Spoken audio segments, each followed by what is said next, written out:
حامدا ومصليا أما بعد أعوذ بالله من الشيطان الرجيم بسم الله الرحمن الرحيم ألا بذكر الله تطمئن القلوب صدق اللہ العظیم۔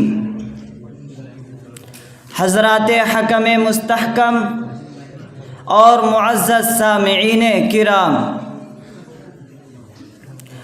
آج ہم اور آپ جس دور سے گزر رہے ہیں وہ سائنس اور ٹیکنالوجی کا دور کہلاتا ہے۔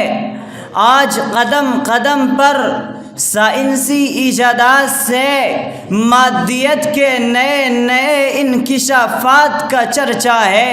انسانیت کے دامن میں علم و دانش کی بھرپور تجلیاں ہیں۔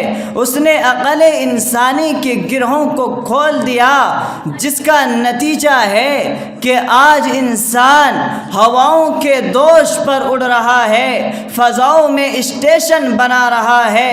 الغرض آج سائنس اور ٹیکنالوجی نے اتنی ترقی کی کہ جس کا تصور بھی نہیں کیا جا سکتا، لیکن سوال پیدا ہوتا ہے کہ کیا سائنسی ایجادات مذہب اسلام کے لیے چیلنج ہے؟ کیا مذہب اسلام پر اس سے کوئی حرف آتا ہے؟ کیا ہماری شریعت میں آلات جدیدہ اور انٹرنیٹ کے استعمال کا حل نہیں؟ اگر ہے تو پھر مسلمان ان کا غلط استعمال کیوں کر رہا ہے؟ میں آلات جدیدہ اور انٹرنیٹ کے استعمال کا بالکل مخالف نہیں، پر اتنا ضرور کہوں گا اسمہما اکبر من نفعہما، ان کے منافع مسلم ہیں، لیکن ان کے ضرر و نقصان کا انکار نہیں کیا جا سکتا۔ آج جو پوری دنیا میں عریانیت، فحاشی اور بے حیائی کا دورہ ہے، اس کی بنیادی وجہ ان آلات جدیدہ کا فروغ ہے۔ شیطان انسان کے ہاتھ میں ٹی وی، انٹرنیٹ دے کر مطمئن ہو کر بیٹھ گیا۔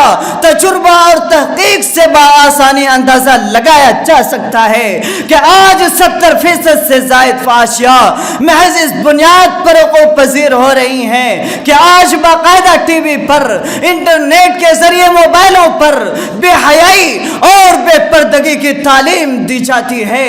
ان شیطانی آلات نے مکرم و محترم رشتوں کے آنکھوں سے شرم و حیا کا پانی نکال کر گٹر میں ڈال دیا۔ اچھے اچھے دینداروں کی شرافت داغدار ہو گئی اور زندگی بھر کی نیک نامیوں پر بٹا لگا دیا۔